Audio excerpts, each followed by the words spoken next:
Vamos lá, meu amigo Paulo. O maior canal de animação infantil do mundo entra na justiça norte-americana contra plágio. O que aconteceu? O que foi esse evento aí que foi parar na justiça? Essa história, que é o nosso tema principal hoje, essa é bem interessante, porque também a gente vai lidar com uma área que normalmente, sendo é uma área monstruosa, gera uma quantidade de dinheiro monstruosa, só que normalmente não se conversa sobre ela, não se fala sobre ela, né? Então vamos lá. A briga entre os canais infantis com conteúdo animado acaba de chegar às cortes norte-americanas. A inglesa Moonbug Entertainment, que é dona do popular canal Cocomelon, está processando a sua rival, a chinesa Baby Buzz Fujian Network Technology Company, que é dona do canal Super Jojo, por violação de direitos autorais dos seus vídeos publicados no YouTube. O processo ele está nas mãos do Distrito do Norte da Califórnia, que é a comarca próxima da sede do site de vídeos do Google no Vale do Silício. E para piorar a vida da Baby Buzz, no mesmo mês que o processo foi oficialmente apresentado, o YouTube deletou o canal Super Jojo, canal esse que possuía mais de 22 milhões de assinantes, devido a diversos reportes de usuários e também de copyright requests da Moonbug. No processo da Moonbug, no caso, que está 100% disponível na internet, em inglês, e a gente vai disponibilizar esse link na descrição desse episódio, é bem interessante, é possível identificar as provas que a produtora do Cocomelon trouxe para justificar essa ação. E parece que eles realmente têm um caso bem sólido. Diversos episódios parecem copiados descaradamente, incluindo as mesmas tomadas de câmera e a mesma quantidade de personagens em cena, com as mesmas posições e expressões. A ação menciona também cópia das letras de música, de cenários, títulos de músicas e vídeos, e até mesmo dos thumbnails dos vídeos. Apenas como exemplo, eu mesmo cheguei a dar uma procurada em um dos vídeos originais mencionados no processo, né? Conhecido em inglês como The Boo Boo Song. E dei uma caçada no canal em português do Super Jojo para ver se eles haviam adaptado esse vídeo específico para o português. E com sorte acabei encontrando. E ele chama Ai Está Doendo Muito. E realmente chega a ser extremamente descarada a cópia, né? Todos os enquadramentos, a narrativa do vídeo, os personagens, o tema, que a criança se machuca e a mãe ajuda com um curativo. E até mesmo os beats da história, que é se machuca, a mãe coloca um band-aid e dá um beijinho na criança. São todos idênticos. A música e a letra têm a mesma ideia, mas nesse caso da versão em português especificamente, elas não são parecidas para constarem no caso, mas todo o resto é igual. E deixo claro que o canal que foi deletado pelo YouTube foi apenas o canal norte-americano. O canal do Jojozinho, o Super Jojo, que é dublado em português, esse é o nome do canal completo, né? O canal do Jojozinho, o Super Jojo, que tem 3 milhões de seguidores e mais de 1 bilhão de views. Ele foi lançado em fevereiro de 2020 e ele continua no ar. A versão em espanhol, que se chama Super Jojo Canciones Infantiles, com 7,6 milhões de seguidores e mais de 2,2 bilhões de views, também continua online, além de outras línguas. O Cocomelon é hoje o maior canal de animação infantil do YouTube e o segundo maior do mundo. Ele possui 118 milhões de seguidores, com mais de 109,5 bilhões de views até o momento, perdendo apenas para os 193 milhões de seguidores e 165,4 bilhões de views do canal de vídeos indiano T-Series. A Moonbug ainda é dona de diversos outros canais infantis de animação, como Little Baby Bum e o Blippi, que possuem versões em diversas línguas e milhões de seguidores cada. Sem falar que a série ainda, o Cocomelon, né, ele ainda está na Netflix e é um dos grandes sucessos da plataforma. Só para efeito de comparação também, a Galinha Pintadinha, que é o maior canal aqui no Brasil, na categoria, ele possui 28 milhões de seguidores e 20,2 bilhões de views. Uma das maiores febres dos últimos anos, que é Baby Shark, né, possui 52 milhões de seguidores no canal principal da empresa sul-coreana, que é a Pink Phone, com 26 bilhões de views. Só o vídeo original do Baby Shark corresponde a mais ou menos 31% das visualizações, com 9,3 bilhões de views. Se eu não me engano, é o vídeo mais visto do YouTube até hoje. Além disso, a marca Cocomelon, que foi criado pelo americano, né, Jay Jeon e sua esposa, e eu peço desculpas em só falar assim, Jay Jeon e sua esposa, porque em todas as matérias e artigos que eu encontrei, só menciona o nome do cara, fala que o canal foi criado por ele e pela esposa, mas não fala o nome da esposa. Então tem essas também, né? Eles criaram inicialmente em 2006 com o nome That's Me on TV, Depois eles alteraram para ABC Kid TV e apenas em 2018 foi alterado para Cocomelon, alguns meses antes de serem adquiridos pela Moonbug. Então, a marca ela tem trazido em torno de 120 milhões de dólares anualmente apenas com a publicidade na exibição dos curtas na internet. Não há número divulgados oficialmente sobre licenciamento de produtos, já que a marca só anunciou oficialmente que entraria no mercado de merchandising agora em fevereiro de 2020. Sabe, esse mundo acho que a gente já comentou por cima, né, em algum episódio antigo da animação, que era o buraco de minhoca, que é o mundo das animações infantis, né? A gente está falando de grandes canais que são, pode-se dizer assim, que são sérios, tirando talvez o caso da Baby Bus, que eu acho muito absurdo, porque ela tem canais, outros canais infantis, também em outras línguas, que não são estilos diferentes, não precisa ficar copiando, né? E perde o maior, que seria um dos maiores produtos deles, dessa maneira besta. Só que também assim, tem muitos canais grandes que há alguns anos atrás o YouTube até começou uma ação para fechar, aquelas animações para crianças, mas tinha aquelas coisas bizarras, do tipo, do Shrek com o Bob Esponja, aí o Bob Esponja ficava grávido, aparecia o Homem-Aranha, e que é umas coisas que não faziam sentido nenhum, né? Então isso também, eu acho que é uma pauta para outro momento. Mas aí com todas essas informações, o que você me acha, o que você me diz desse movimento todo? É muita coisa. Tem muita coisa, inclusive algumas nebulosas e outras que daria para ficar horas conversando, né? Vamos começar lá pelo início, né? Que é a questão do plágio em si. Eu já tenho um problema com animação, que a gente fala animação infantil, mas seria animação pré-escolar, né? Vamos para deixar claro, diferente de uma outra categoria dos tweens, né? Das crianças um pouco mais velhas. Eu tinha visto a matéria, né, chamada da reportagem, aí eu vi que o Paulo também sugeriu para a gente discutir. Eu vi que era um caso de plágio, né? Geralmente, quando eu assisto alguma coisa de animação pré-escolar, eu já tenho a tendência a achar que é tudo igual, né? Eu acho que uma coisa é igual à outra, né? Então, para mim, já não tem muita diferença.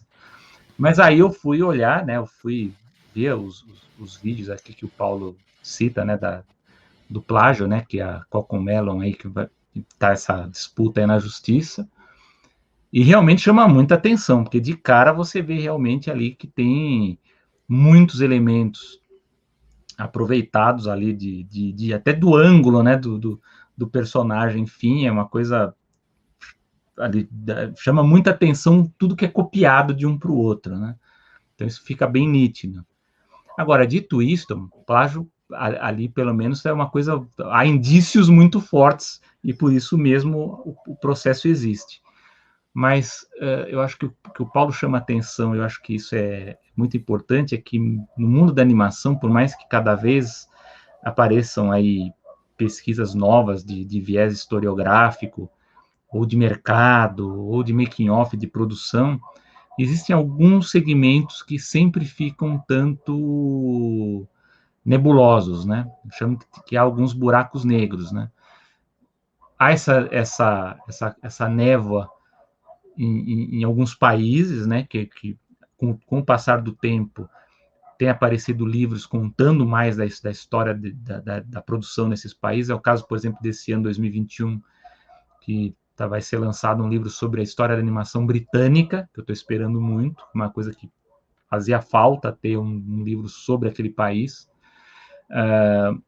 Um outro buraco negro que existia há uns anos atrás era a questão dos documentários em animação, e já existe livro, e já existem artigos sobre isso. E o terceiro buraco negro, para mim, é a animação pré-escolar. A gente tem pouquíssimas informações, e são empresas gigantes que produzem, e mesmo quando é uma Disney, ou é uma Warner, ou é uma Discovery, ou uma Universal que investem em programação pré-escolar, a gente fica sabendo muito pouco. Quem produziu, quem é o responsável, qual é o histórico dessas produções mesmo. A gente não tem o detalhe dessas produções. Elas ficam sempre assim, uma coisa por baixo do pano, a gente não sabe, né? Como o Paulo fala mesmo, a gente sabe dessa história da Cocomelon aí, o Jay Dion e a esposa. Quem é a esposa? A gente não sabe. E o próprio Jay, a gente não tem muito detalhe de como a empresa foi formada, como foi essa negociação, por que mudou o nome. não existem essas informações. Então, eu acho que há muita dúvida. Eu não sei, inclusive, até anotei para tentar descobrir se há artigos, já que não há livros, mas se há artigos específicos de alguém que tenha ido atrás de mais informações sobre essas produções, que, como o próprio Paulo comentou aqui, no YouTube elas são uma grande audiência, a maior audiência hoje são canais com programação pré-escolar, tanto é que a própria Cocomelon tem uma das produções dela, acho que é essa mesma, né? Ela foi para a Netflix e ela foi uma das grandes audiências também de acesso na Netflix, porque na pandemia não tinha o que as crianças fazerem, então os pais deixavam elas assistindo esses desenhos, né? E aquela coisa, esses desenhos, por que eu digo que eles são muito parecidos, né? Porque eles seguem fórmulas, né? Ela é uma fórmula que segue preceitos ali educativos, e no caso da Cocomelon, acho que também o que reforça muito a qualidade dela é uma segurança que existe, embora a gente possa discutir questão estética, questão técnica, toda essa coisa aí que eu acho particularmente ruim, eu acho muito deficitário aí, eu não gosto muito, mas um gosto duvidoso, mas ela tem uma questão de conteúdo seguro que faz com que os pais também permitam que os filhos assistam, e ela tem uma fórmula que faz também com que as crianças fiquem presas também assistindo, né? Então, acho que isso também explica muito do sucesso que, lógico, os pais também não vão deixar também os filhos assistirem essas coisas malucas que a gente tem no YouTube de mistura de personagens, ou gente que até coloca programação e no meio coloca outra coisa que não tem nada a ver, né? Então tem um pouco disso, né? Mas me chamou a atenção por isso, que eu acho que se sabe muito pouco sobre essas empresas que trabalham com produção pré-escolar, né? Então, eu fiquei mais ou menos uma hora antes aqui na hora do almoço, eu estava pesquisando mais para saber se eu descobri informações e não descobri. Eu queria, inclusive, de outras produtoras pré-escolares e não achava. Né? Mas é isso, Paulo. O que você comenta aí disso tudo? Foi uma das coisas que você falou que eu acho que vale mencionar é justamente a questão primeiro, assim, a questão do plágio. Eu mencionei, só dei um exemplo de um episódio, mas eles na ação, né, no processo, eles estão vários. Né, então não basta, só achei um aqui que estava parecido. Primeiro que assim também, as comparações, quando eles fazem, os exemplos que eles dão no processo são descaradas. E porque é descarado, né? Exatamente. Né? Mas, então tem isso, daí não tem o que fazer, a gente vai ter que ver como que isso acontece, como que vai ficar, se realmente o canal Super Jojo vai ficar fora. Lembrando que o dos outros países eles estão funcionando normalmente, são canais também que em cada país tem um número alto, eu falei aqui no Brasil tem 3 milhões, mais ou menos, né? Então é um número realmente alto, você pega uma renda considerável com isso, lembrando que aqui no Brasil você não tem o trabalho da produção, você tem o trabalho da adaptação, isso toma um tempo, mas obviamente o custo é bem menor, você dilui o custo da produção nesse processo. O lance que é sempre complicado, né? Porque pelo menos em 2, 3 vídeos que eu vi, as canções elas são adaptadas, né? Elas são redubladas, não é só colocar legenda e tá tudo bem, porque é para pré-escolar, como você mesmo falou. Né? Então só tem esse caso para ver se realmente o canal vai voltar, porque isso dá um impacto financeiro gigantesco, né? Mas também como eu falei, vocês têm tantas outras marcas, e não só isso também, como é que vai ser? Porque a Moonbug é uma empresa inglesa, a Baby Buzz é uma empresa sul-coreana, né? E estão tudo lá processando lá em Los Angeles. Então, qual que vai ser o impacto disso, assim, na prática? Será que isso vai ter também algum tipo de impacto a longo prazo para que os canais que fazem essas animações, principalmente as mais toscas, que provavelmente devem copiar muito mais, vai ter algum efeito? Não sei, essa é uma coisa realmente para acompanhar. Tem a questão que é de qualidade que você mesmo falou. Ok, os caras eles fazem conteúdo pré-escolar. Eu acho que muita gente questiona o valor educacional desses vídeos, Tem né? isso também. Se bem que a minha esposa, ela tá pedagoga em formação, né? Mas ela sempre gostou dessa parte mais de educação infantil. E eu conheço o canal Cocomelo por causa dela, porque ela me falou: você já ouviu falar desse canal? Lida com animação. E Cocomelo é um dos principais. Eu conheci também por ela, quando a gente estava começando a namorar ainda, ela que me apresentou o Baby Shark pela primeira vez. Baby Shark não tinha estreado aqui. E ela falou: olha, vê o que isso dá isso. Aí então, o pessoal tá falando um pouco na internet. Eu comecei a ouvir, eu falei: ok. Não me faz nada. Passou 2 segundos, você só ouvia Baby Shark por tudo quanto é canto. Era impressionante.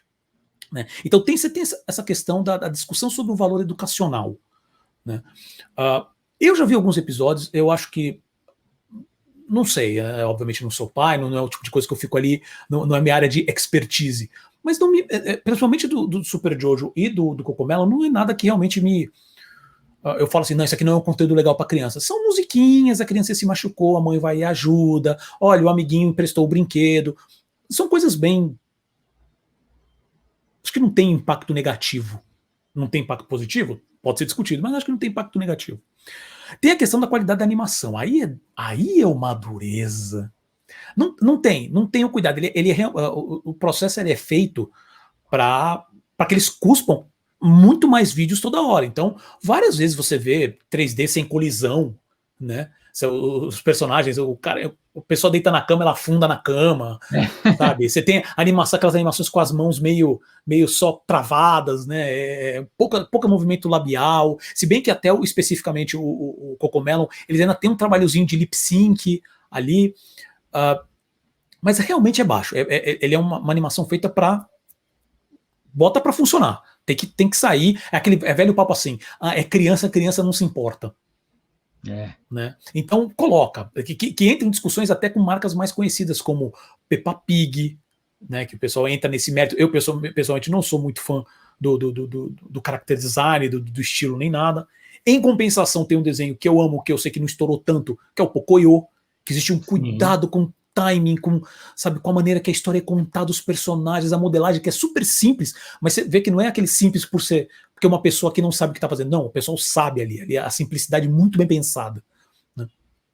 Então você pode entrar no mérito, porque, por exemplo, Pocoyo é um desenho que é para pré-escolar, se eu parar para ver, é muito bom, porque ele é engraçado, ele consegue sair daquela faixa. Né? Os do Cocomelo não dá. Sabe, você fica vendo aquela musiquinha, que é aquelas bolinhas pulando, e ok, sabe, não sai dessa faixa etária especificamente, né? Porque é um processo infantil também, essa questão da repetição, né? Então tem esse ponto. Mas também, agora, que eu acabei lembrando disso agora, enquanto estava fazendo, você estava falando, Selby, que é a questão especificamente sobre o plágio, que a galera meio que esqueceu que aqui no Brasil teve há um tempo atrás um caso muito contundente, assim, uma questão muito clara, chamada animações da vídeo brinquedo. O Selby riu porque ele lembrou. Clássicos como Carrinhos, e principalmente, como é que é, Ursinho Amigo, Panda, alguma coisa assim, né? O nome que eles copiaram, o Up, Altas Aventuras, que eu não lembro o nome do filme, mas também o clássico. Exatamente, esse é o mais... esse filme foi tão ruim, que ele ficou internacional. Eu acabei fazendo uma busca rápida aqui, e eu preciso correr atrás, porque não só hoje saiu também uma notícia, né, que eles vão fazer vai sair o filme, né, do Gumball, daquela série Gumball, vai sair o filme, isso a gente já estava sabendo, mas saiu agora a informação que eles vão, na verdade, o filme vai encerrar essas 6 temporadas que teve até agora, mas vai ter uma série nova, e ainda com o Ben Bokele, que é o criador. Então, assim, o Gumball é uma das minhas séries animadas favoritas também. Tá ali junto com Harvey Birdman, né, que eu já comentei em outro episódio. Então, fiquei super feliz. E aí fiz uma busca agora rapidinha sobre a vídeo brinquedo. Lá na página da Wikipedia diz que tem um episódio do Gumball que ele tira sarro do Ratatouille, especificamente. Eu preciso ter o nome do episódio, eu vou caçar depois. Porque eu não vi todos os episódios do Gumball, né, mas já vi bastante. E eu não vi esse específico. Eu preciso ver agora, é uma, sabe, curiosidade mórbida, né? Mas que entra nessa questão, porque são, obviamente que meu ponto com isso é como que se trabalha essa questão do plágio, porque os outros, eles são, você pode entrar no mérito, você nota claramente que que é uma cópia descarada, mas ainda assim existe algo assim, o carrinho é um pouco diferente, o não sei o que é um pouco diferente. O exemplo especificamente aqui do Cogumelo e que o Super Jojo é que é descarado. Eles têm o mesmo time. Se você colocar um desenho em cima do outro, até os cortes de cena em alguns momentos batem. E os mesmos posicionamentos e tudo mais. Mas não deixa de ser uma cópia descarada, que é um negócio simplesmente para vender. E aí, para você entender qual é o valor disso. Essa é uma pergunta que eu tenho hoje. A vídeo brinquedo fez dinheiro? Talvez. Talvez não tenha gastado nada para fazer, né? Então pode ter feito algum dinheiro. Mas, e aí entra no caso da Super Jojo. Você arriscar um canal tão grande desse e já tendo uma estrutura de produção que não precisa fazer essa cópia e entregar dessa maneira tão estúpida. E também quantos casos isso acontece pelo mundo, né? Não sei o que você acha disso. Mas eu tava lembrando quem tá falando dessa Ratatouille. Gente, foi lembrar de Ratatouille. Ratatouille, cara. Pelo menos a gente já tira isso da frente e não fala nunca mais. Né? Mas também é um grande mistério, né? Eu queria saber quem que trabalhou nesses filmes. É um outro mistério, eu acho. Descobri mais mistério. É um mistério. Eu tenho algumas ideias, mas não consigo confirmar. Mas eu tenho algumas ideias. Você tem as suas suspeitas, né? Tenho minhas suspeitas. Eu só não sei o porquê. Obviamente que o porquê é porque o gasto foi muito pequeno, dá pra fazer dinheiro mais rápido, mas ainda assim. Não, eu tava lembrando, antes daquela, era Good Times, que era a coleção que lançava junto com a da Disney. Ah, é verdade. Good Times, né? Bem lembrado. Bem lembrado. É que a Good Times ela era. Se eu não me engano, era na Europa, em algum lugar da Europa que fazia. Então a Disney anunciava que ia produzir um filme, logo um pouquinho antes da Disney lançar em VHS, saiu deles, né? Exatamente. Tem esse caso, né? Não, mas você me deixou tão desnorteado falando do Ratatouille que eu vou dar um antídoto aqui citando uma série infantil que eu gosto, né? Que você citou o Pocoyo, que é o Pingu, que passava na TV Cultura. Pingu era muito legal. Stop motion, né? Também um bom exemplo também para quem quer dar. Aliás, só para eu sei que a gente tem um público aqui que é um pouco variado, né? Só para lembrar que você estava falando sobre essa questão da qualidade. Gente, criança percebe quando a coisa é mal feita, viu? Eu sei disso porque eu fui criança, eu assistia desenho e eu não gostava do que era mal feito. Lógico. Essa é uma grande discussão também, né? Porque a gente pode entrar, que eu sempre falo que é o meu caso, com o caso do Speed Racer. Eu sempre achei Speed Racer o desenho animado super mal animado. Eu nunca curti mas aí que está, mas pera um pouco. Mas aí você tem algumas coisas que é o estilo, né? Você tem desenhos animados. Pega, por exemplo, o do Snoopy lá, o produtor, que ele teve outros desenhos também, que você pode achar que o desenho tem a qualidade dele, tem problema no desenho dele. Mas não, às vezes é o estilo. Lógico, a gente sempre vai gostar de algumas coisas que são um pouco bizarras, ou que foge um pouco do padrão do mainstream. Isso existe. Mas eu entendo. É da coisa que é propositalmente mal feita. Deixa eu me retratar. É que realmente existe no caso do Speed Racer especificamente, que era uma questão de budget, né? Mas óbvio que ali existia um conceito e eles tentaram fazer o máximo com aquele pouco recurso que tinha, né? Tentar dar um estilo, né, para aquilo, né? E você tem vários casos disso. O próprio desenho do Charlie Brown, com a produção do Bill Melendez, né? Isso. Assim, óbvio que ele tinha um estilo muito particular, mas aquele estilo também foi pautado por recursos mais baixos. Né? Só para contar, o Melendez, agora eu lembrei o título que eu estava tentando lembrar. Ele fez um longa-metragem do Crônicas de Nárnia, o Leão, a Feiticeira, o Guarda-Roupa, né? Que eu adoro assistir, criança, isso na época. Esse eu nunca vi, eu sei qual você está falando, mas esse eu nunca assisti. É muito legal, mas você vai ver a qualidade de produção, você vê que o orçamento ali faltou. Ela é o estilo do Snoopy, só que por conta do material que ele está explorando ali, ele fica abaixo realmente do esperado. Mas ele não deixa de ser ruim, porque ali você está vendo que o cara está tentando produzir uma coisa ali com o orçamento que tem, e fez, né? Mas a gente sabe que tem muita coisa que é produzida mal feita mesmo, porque não tem como fazer de outra forma, vai desse jeito mesmo. Por isso que eu já me retrato aqui, porque realmente, nesse caso, o exemplo do Speed Racer é ruim. Então. Péssimo exemplo meu. Mas assim, o que eu perguntaria a você, que eu acho que até você citou rapidamente, eu acho que esse é um ponto legal também para passar, embora a gente não tenha também muitos detalhes, é a questão de como é o licenciamento, né, desse material também pré-escolar, né? Porque o próprio Cocomelon, ele agora, né, foi muito recentemente que ele resolveu entrar, né, nessa parte de licenciamento. Isso, E, né, realmente tem poucas informações ainda, né? Porque ele anunciou que ia começar a entrar nesse mercado no fevereiro de 2020. 2020. Com essa questão, o artigo que eu encontrei, o anúncio foi em fevereiro de 2020, quer dizer, a gente não tinha estourado a pandemia ainda. Então, eu não sei se esses planos desse processo. Não tem nada anunciado ainda, né? Então, eu não sei se desse processo eles atrasaram justamente por causa de tudo que aconteceu. Né? Agora, em outubro, vai acontecer o Licensing Con, que é o evento de licenciamento aqui da América Latina, que vai acontecer em São Paulo. Ele vai ter versão tanto presencial quanto online. Eu pretendo participar da online, então eu queria ver se vai aparecer alguma coisa específica disso, porque lá sempre tem também a parte de licenciamento pré-escolar. Então, vou ver se ele aparece por aqui. Mas eu acho estranho, realmente, é uma dúvida que eu não sei o quanto que isso impactou, porque eu também não achei nenhum artigo referente. Mas acho que também vai, porque assim, é um sucesso muito forte de internet, eles têm, e não só isso, pode ser também que eles estejam escolhendo ir por países que tenham menores, que talvez tenham um gasto menor para entrar. Porque isso também, porque assim, como eles têm páginas em várias línguas, né, então eles podem estar escolhendo os mercados. Então, isso é para se definir. Mas eu fiquei impressionado com. Eu quis trazer, né, nesse artigo justamente por causa disso, falar principalmente desse mercado que a gente quase não conhece, né, que já existem empresas muito bem situadas e ganhando milhões, e eles ainda estão no começo. Né? A própria Galinha Pintadinha, ela vem num crescimento, ela continua crescendo.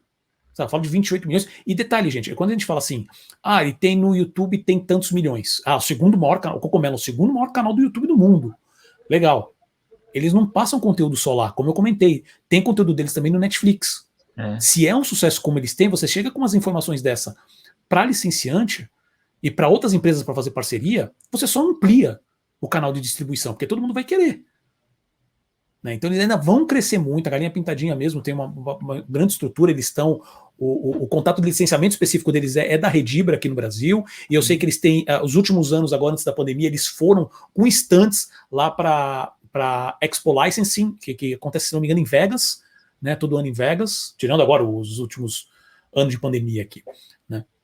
Então, assim, eles estão muito fortes, eles estão ganhando o mundo também. E porque é um mercado gigantesco. E eu quero ver como que vai dar esse processo. Se o Super Jojo vai voltar mesmo, porque a marca continua nos outros países, né? E também para ver, obviamente que eu não quero ver mais Ratatouille aparecer de novo, né? Mas acho que foi uma boa deixa também para não dizer que a gente não mencionou em algum momento isso, né? E não sei, meus comentários são esses, Selby. Mais algum do seu lado? Depois do Ratatouille que você matou tudo agora. Então chega. Não coloquem Ratatouille para os seus filhos assistirem. Não procurem, aqueles assim, né? Psicologia reversa. Não procurem Ratatouille. Não procurem. Não. Acessa lá no Google. Então, mas se prepare que é complicado. Não, aquilo lá você precisa ir para o rehab depois. Né? Você vai lá, vai para um tratamento. Pro rehab. É verdade. Não, cara, eu só vi trailer. Eu já cheguei a ver uns 2, 3 episódios do Carrinhos. Não rola. Agora, cara, o Ratatouille, eu só vi trailer e é isso. É isso. E é muito engraçado que há um tempo atrás você tá vendo coisa de animação. O que é Ratatouille? Por que tem Ratatouille na Amazon? Você começa a ver os comentários. Não sei se deve estar lá ainda. Se bobear, deve ter. Os comentários dos usuários em inglês. É sensacional e terrível. Você vai ficar meio cego. Mas tá bom. É uma boa. Se você não está fazendo nada às 3 horas da manhã, é uma boa dar uma procurada.